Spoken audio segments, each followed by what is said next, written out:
Hi guys, and welcome back. Today I am working on a watercolor painting, and I think it would be a great opportunity to do a little paint and chat. So you can pull up some artwork that you're working on, or a craft, or just hang out with me while I chat about things that I'm working on, things that I'm thinking about, and we can make some art together.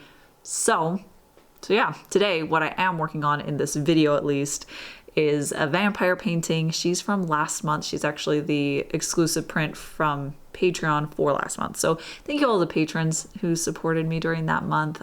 You will be getting a print of her very, very shortly. And other than that, she is available as an original at my shop. So if you would like the original painting, there's a link down in the description that'll take you over there. So the painting that I am working on today is actually from last month. She's was the exclusive print for September. So if you were a patron of that month, then you'll be getting a print of her very shortly.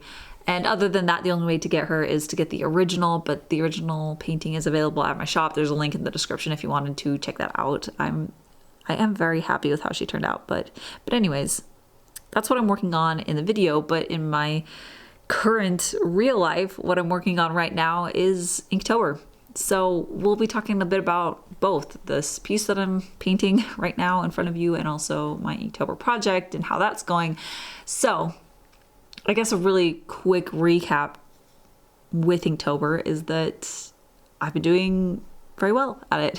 I'm actually pretty on pace with it. I think I'm 1 or 2 days behind, but that's kind of regular. When the weekends hit, I usually get 1 or 2 behind, and then I can catch it up during the week easily. So this might be the best I've ever been at being on top of getting a piece done every single day since I started Inktober. So I'm feeling really great about that. I have loved the process of it. I've been feeling so much more connected to coming up with ideas and feeling inspired and finding those sources of inspiration that I always rely on, and then really just infusing my Inktober project with that and just building a world up around myself with it. So I will absolutely show you guys the paintings that I have done and the process for that. Probably in the next video, I'll show you where I'm at that point.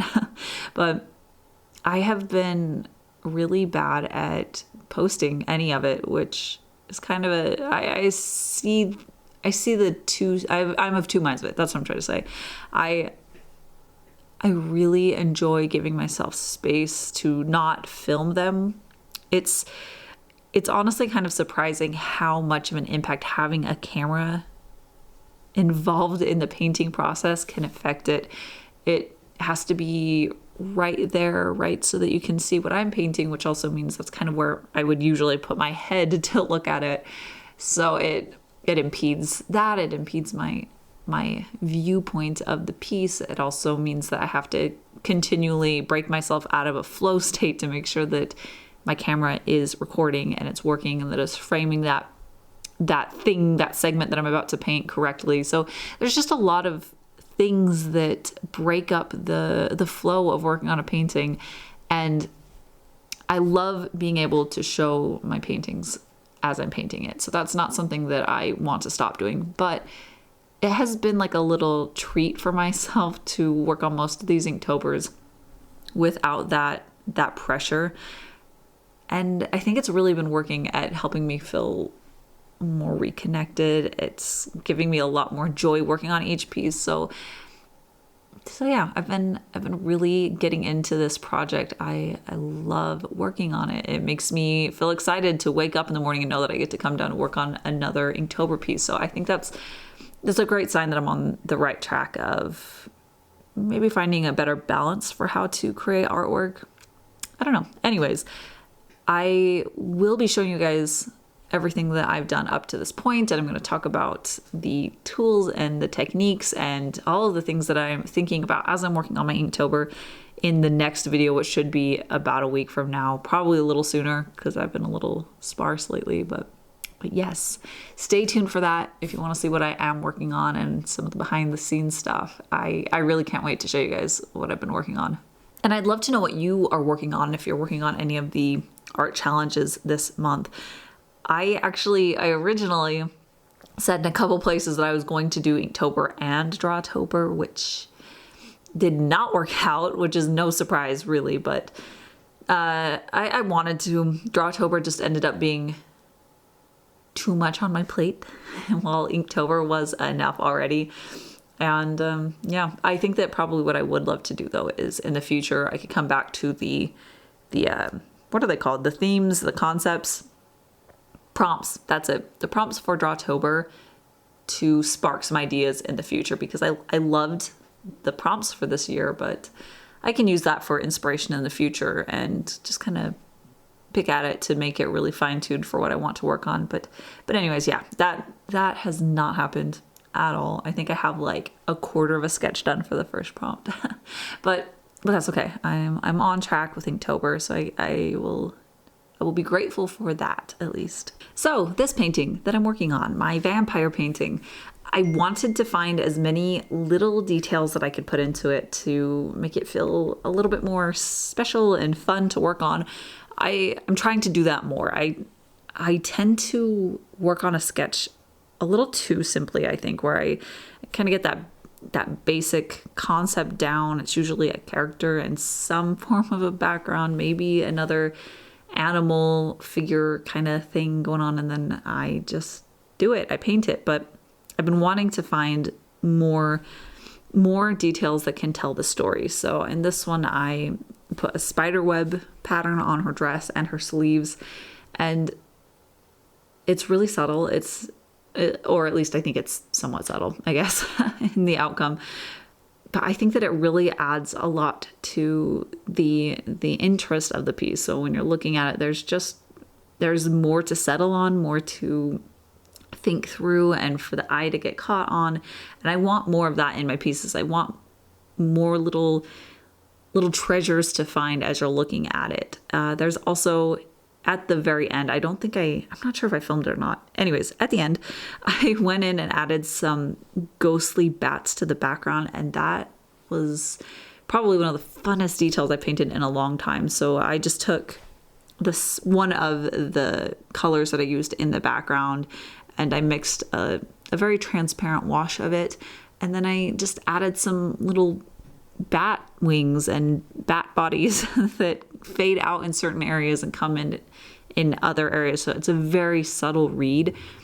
So it's kind of like a treat. The more you look at the piece, the more you see those details there. And that bat detail, I for sure want to incorporate something like that more, where it can feel like there's something in the mist behind the character and it's just very secondary read. It was really fun working with this color palette too. I've been not struggling, but I feel like I'm about to branch off in a different direction for how I usually work with colors.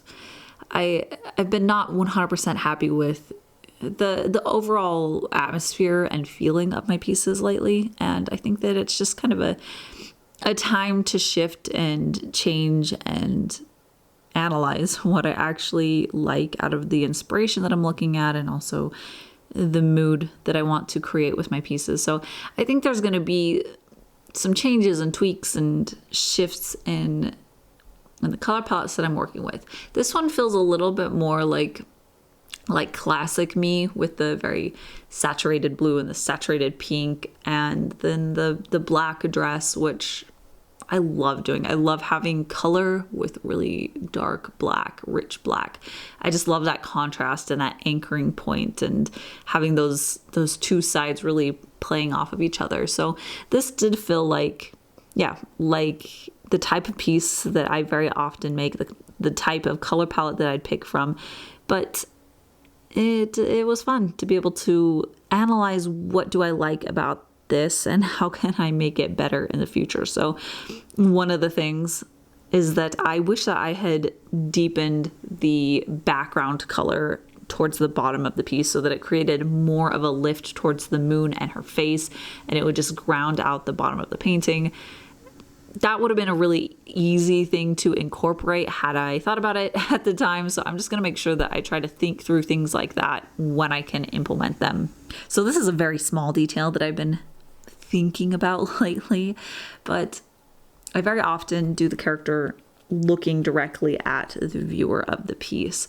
I like it for a lot of reasons. It feels like it gives the character a lot of power, and at least I imagine a certain personality. But I've been thinking more and more about the actual type of piece that I want to create, and I think I'd rather start trying out having them look away, basically, not at you.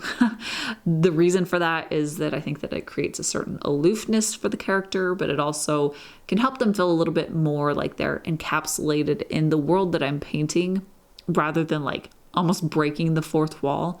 So I'd like to play with that a little bit more. Again, I know this is like incredibly subtle detail, but I'm looking at my pieces and trying to pick apart, what do I want to do with it in the future? How do I want it to make me feel as well as the viewer? And a lot of these little details really do add up. They start to build up to change the complete feeling of a piece, the mood, the takeaway of it, the message of it. So the more that I can find these small details that add up, the more that I can be really happy with the pieces that I'm creating, and then ultimately the portfolio that I've made, my whole body of work. So this is fun. I love doing this. I love analyzing what elements of a piece are working, what things aren't, what things I want to experiment with.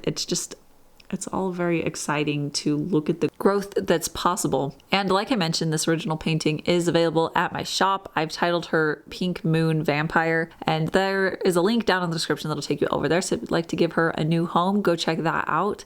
I'm so happy with how this turned out. I loved working on it. I hopefully will be able to send it off to a new home for someone else to enjoy. But yeah, that's it for today. Stay tuned for later this week. I will be talking about Inktober and show you guys what I've been working on and the artwork. And I'm very, very excited for that. I love Inktober so much. So yes, stay tuned for that. Thank you guys so much for watching, and I'll see you next time.